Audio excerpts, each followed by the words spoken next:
ప్రస్తుతం social media వేదికగా జోగి కుటుంబం మీద అనేక వీడియోలు అంటే జోగి రాజు వివాహ విషయంలో మేఘన అనే ఒక అమ్మాయి అన్యాయానికి గురైందని చెప్పేసి గతంలో సోషల్ మీడియా వేదికగా తెలియజేసింది. అయితే ప్రస్తుతం ఆ కుటుంబం యొక్క వివాదం చినికి గాలివానగా మారింది. అయితే ఈ విషయం మీద మాట్లాడేందుకు తెలుగుదేశం పార్టీ రాష్ట్ర నాయకులు, తెలుగుదేశం పార్టీ రాష్ట్ర కార్యదర్శి ఎస్ ఫిరోజ్ గారు ఉన్నారు. ఆయనతో మాట్లాడే ప్రయత్నం అయితే చేద్దాం.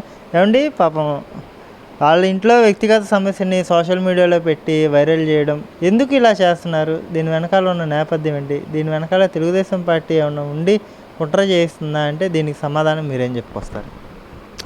మీరు ఫస్ట్ పాపం అనే మాట వదిలేయండి. పాపం అనేది లేదు, శాపమే అది. పాపం కాదు, శాపం. చంద్రబాబు లాంటి మహోన్నతమైన వ్యక్తిని ఎన్ని మాటలు అనాలో అన్ని మాటలని ఆయన ఇంటి మీద, అంటే భారతదేశంలో ఇవాళ ఉన్న పొలిటీషియన్లో సీనియర్ పొలిటీషియన్ చంద్రబాబు నాయుడు వెళ్ళి రారా చంద్రబాబు నాయుడు చూసుకుందాం అంటే, నేను చెప్పేది ఏంటంటే మనం పాతకాలంలో చెప్పేవాళ్ళం, ఇది మనం తప్పులు చేస్తే వచ్చే జన్మలో మనం కుక్కర్లాగా నక్కర్లాగా పుడతామని. అదేం లేదు, వాళ్ళంతా రెడీమేడ్. అలా అని వాళ్ళ కుటుంబంలో జరిగిన దానికి మన పెద్దగా ఇంట్రెస్ట్ ఏం లేదు. ఇందా మీరు చెప్పినట్టు తెలుగుదేశం పార్టీ కానీ ఇది కానీ ఆ వీడియోలు ఎవరు వదిలేరు? ఎవరైతే నష్టపోయారో ఆ నష్టపోయిన బాధితురాలు ఇందులో నా తప్పు లేదు, సమాజంలో వీళ్ళు నా తప్పులాగా చూపెట్టాలని ప్రయత్నిస్తున్నారు కాబట్టి నా తప్పేం లేదు, వాళ్ళే అంటే ఆ కుటుంబం యొక్క ధనదాహం చూడండి. జగన్మోహన్ రెడ్డి కంటే మించి ఉంది వీళ్ళు ధనదాహం. అంటే ఒక పెళ్ళి అనే బంధం అనేది చాలా పవిత్రమైన బంధం. ఆ బంధంలో వచ్చే ముందు చాలా విషయాలు ఆలోచిస్తారు. అందులో సంసారం కూడా ముఖ్యమే. అంటే సంసారం వల్ల కోసమే పెళ్లి చేస్తారని కాదు, సంసారం వల్లనే మిగతా అన్నీ కూడా ఆధారపడి ఉన్నాయి. ప్రతి ఒక్కరు తల్లి కావాలనుకుంటారు, తండ్రి కావాలనుకుంటారు. ఇది ఏమైనా అబ్బాయి వ్యక్తిగత లోపం మన వీడియోలో కూడా చూస్తున్నాం. నేను పనికి రాను అబ్బాయి ఒప్పుకున్నా కూడా ఆ కుటుంబం ఎలా డబ్బుగా ఆశపడి ఒక అమ్మాయి జీవితాన్ని ఎలా నిలవెత్తున దగా చేశారో ఈరోజు సోషల్ మీడియా పరంగా బయటపడుతుంది. అంటే నాకొద్దు కావాలనే నన్ను బ్రెయిన్ వాష్ చేసి నన్ను కావాలనే లేనిపోని ఇంట్రెస్ట్ క్రియేట్ చేశారు, నాకు మొదటి నుంచి కూడా ఇంట్రెస్ట్ లేదు, ఇందులో నాకు తప్పేం లేదని చెప్పేసి రాజు పదే చెప్తున్న పరిస్థితి. దీనికి ప్రధాన కారకులు తల్లిదండ్రులే అన్నట్టుగా అతను చెప్తున్న పరిస్థితి. దీన్ని మీరు ఎలా చూస్తారు? అదే జోగి రమేష్ వీళ్ళ ధనదాహం అండి.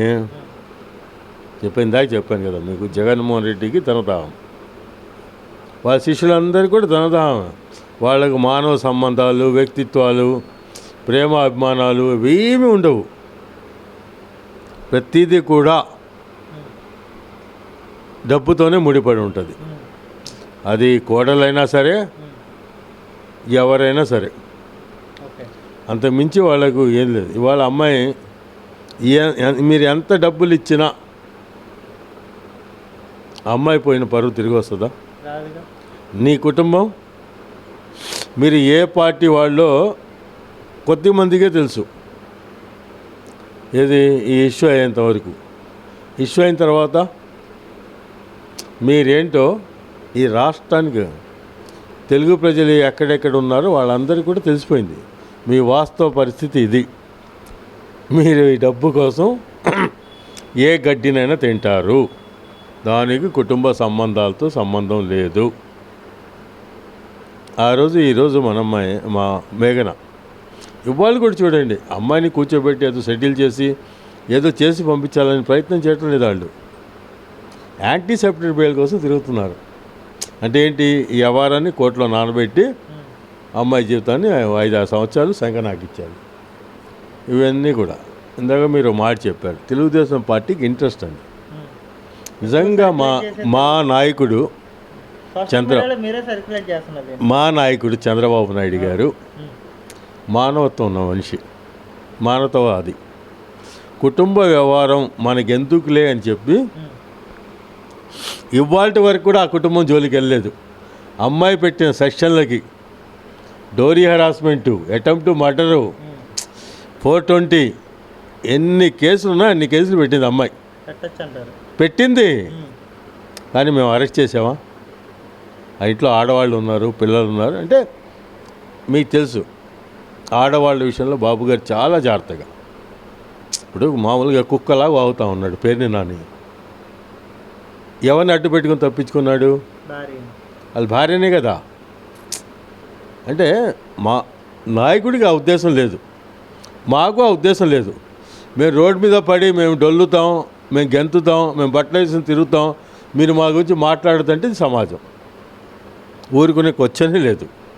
మీరు 4 గోడల మధ్యలో ఉన్నంత వరకు మీ కుటుంబంలో ఎవరైనా దూరారా? మీ కోడల గురించి ఎవరైనా చెప్పారా? మీ అబ్బాయి 0.5 అని ఎవరైనా చెప్పారా? మీకు మీరే చెప్పుకున్నారు. చెప్పుకున్న తర్వాత సమాజం ఊరుకుంటుందా? అంటే తెలుగుదేశం పార్టీకి ఇలాంటి దురుద్దేశాలు, కానీ తెలుగుదేశం పార్టీకి ఎవరిని కూడా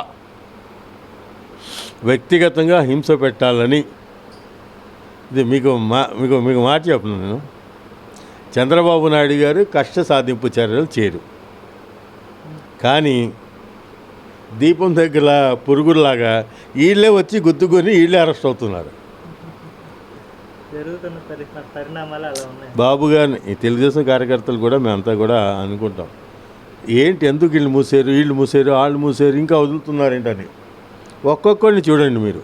ఈ రాష్ట్రంలో అధికార మతంతో ఎవరైతే ఎగిరారో వాళ్ళందరూ వాళ్ళే. ఆ రోజు ఎలా ఉన్నాడు ఇవ్వనప్పుడు కూడా ఆయన అదే పెద్ద మనసుతో పార్టీకి సేవ. వల్లారామయ్య లాంటి సీనియర్ని ఇవ్వటానికి మాలాంటి వాళ్ళందరూ హర్షిస్తున్నాం. వల్లారామయ్య గారికి శుభాకాంక్షలు తెలుపుతున్నాం. అలాగే అమ్మాయి రమాదేవి గారి గురించి వ్యక్తిగతంగా నాకైతే ఎక్కువ తెలియదు, కాకపోతే పార్టీ చెప్తున్నాను, వడ్డెర సామాజిక వర్గం బీసీ వర్గానికి చెందిన మహిళ.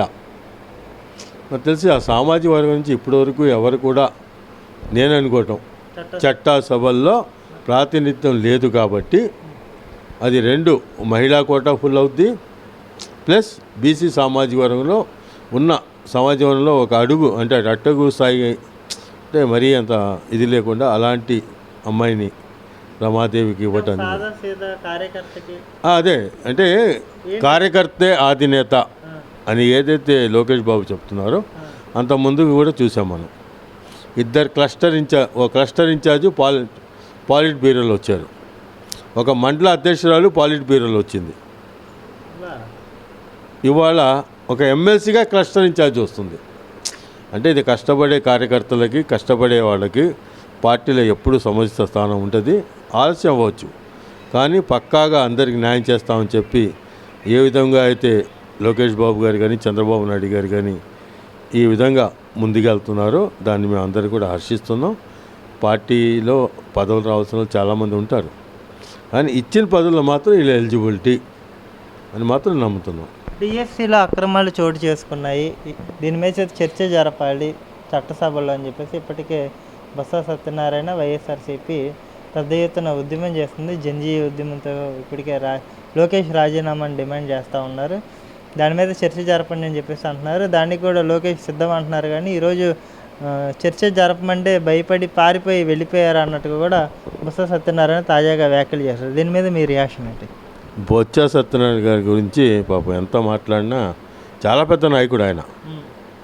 5 సంవత్సరాలు జగన్మోహన్ రెడ్డి మోచేతి నీళ్లు తాగి 2019లో ఇలా మేనిఫెస్టోలో మెయిన్ ఇదేంటి మెగా డిఎస్సి, అది చేతగాని చవటలు, డిఎస్సిని పెట్టడం చేతగాని చవటలు, నిరుద్యోగ యువత జీవితాలతో ఆడుకున్న వీళ్ళు వాళ్ళకి ఉద్యోగాలు ఇచ్చి 16,473 మంది జీవితాల్లో వెలుగులు నింపితే మేము తప్పు చేసాం, వీళ్ళు ఒప్పు చేశారు, వీళ్ళు మమ్మల్ని ప్రశ్నిస్తామంటే మేము పారిపోయామా అని చెప్పాను కదా, ఇందాక మీకు చెప్పాను మీకు. అంటే సిగ్గు అనేది మనిషి వదిలేసిన తర్వాత బట్టలు వేసుకొని ఉన్నాం, కొంచెం సిగ్గుపడతాం, చొక్కా ఇప్పాం, కొంచెం సిగ్గుపడతాం, ప్యాంట్ ఇప్పాం, ఇంకా కొంచెం సిగ్గు తగ్గిపోద్ది. అసలు ఏమి లేక మొలతాడు మీద నిలబడిపోయాం అనుకోండి, ఆ పరిస్థితులు వీళ్ళు ఉన్నారు.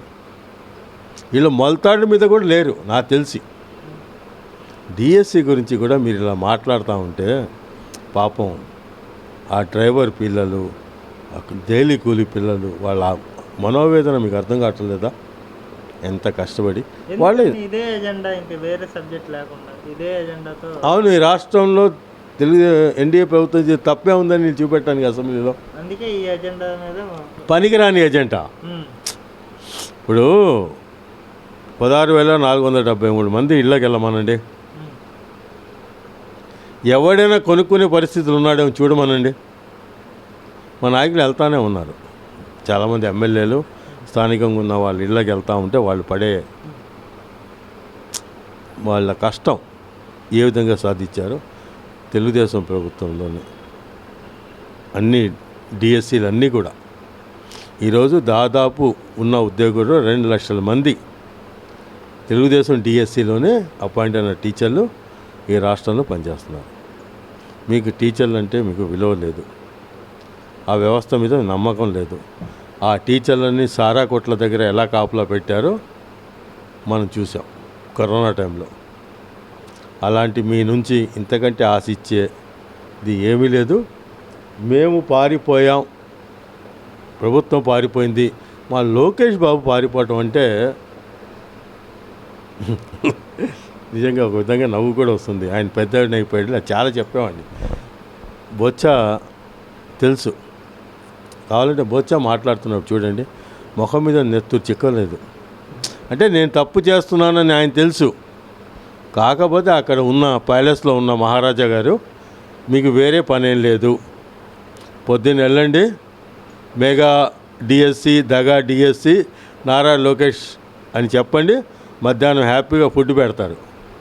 ఆ ఫుడ్ తిని మళ్ళీ రండి, మళ్ళీ ఇదే 3 మాటలు, 4వ మాటలు మాట్లాడితే మళ్ళీ అక్కడ టీవీ పగిలిపోద్దనే భయంతో వీళ్ళు ఆయన ఏం చెప్పాడో అదే చెప్తున్నారు. కాకపోతే రాష్ట్ర ప్రజలు, నిరుద్యోగులు, నేను బాబు గారు అసెంబ్లీలో చాలా కామెడీగా చెప్పాడు. జంజీ ఉద్యమం ఢిల్లీలో ఎలా జరిగిందో, వైసీపీ నాయకులు చేసే జంజీలు ఎలా ఉన్నాయో, 70-80 సంవత్సరాలు ఆంబోతు రాంబాబు లాంటి వాళ్ళు, రోజా లాంటి ఆధ్వర్యంలో ఎలా జరిగిందో ఈ రాష్ట్ర ప్రజలందరూ చూశారు. మీ దగ్గర జంజీ లేదు, గంజాయి బ్యాచ్, సారా బ్యాచ్, మొత్తం గంజాయి బ్యాచ్, జగన్ జే ఉంది. ఈ జఫాగాళ్ళు, ఈ పేటీఎం గాళ్ళు, వీళ్ళందరూ కూడా కూర్చొని ఈ ప్రభుత్వాన్ని బదనాం చేయాలంటే మీరు ఇలాగే ఏడుస్తూ ఉండండి. మళ్ళీ డిసెంబర్లో మేము డిఎస్సి ఇవ్వబోతున్నాం. మీరు ఏడుస్తూ ఉండండి, మేము ఉద్యోగాలు ఇస్తూ ఉంటాం. మీరు ఏడుస్తూ ఉండండి, మేము వైజాగ్ స్టీల్ ప్లాంట్ తీసుకుని వస్తాం. మీరు ఏడుస్తూ ఉండండి, మేము అమరావతి కంప్లీట్ చేస్తాం. మీరు ఏడుస్తూనే ఉండండి, మేము పోలవరం జాతికి అంకితం. మీరు ఏడుస్తూనే ఉండండి, మేము కడప స్టీల్ ప్లాంట్ని పూర్తి చేస్తాం. ఈ రాష్ట్రం మొత్తాన్ని అభివృద్ధి చేస్తాం. అందమైన రోడ్లతో, ఆహ్లాదకర వాతావరణంలో మంచి మంచి ఇండస్ట్రీలు తీసుకుని వచ్చి, మంచి మంచి పరిశ్రమలు తీసుకుని వచ్చి, మంచి మంచి ఐటీ కంపెనీలు తీసుకుని వచ్చి ఈ రాష్ట్రాన్ని అభివృద్ధి వదలని తీసుకుని వెళ్తూనే ఉంటాం. మీరు ఎంత ఏడుస్తూ ఉంటే మాకు అంత బలం వస్తుంది. కాబట్టి మీ ఏడుపే మా దీవెన. అంటే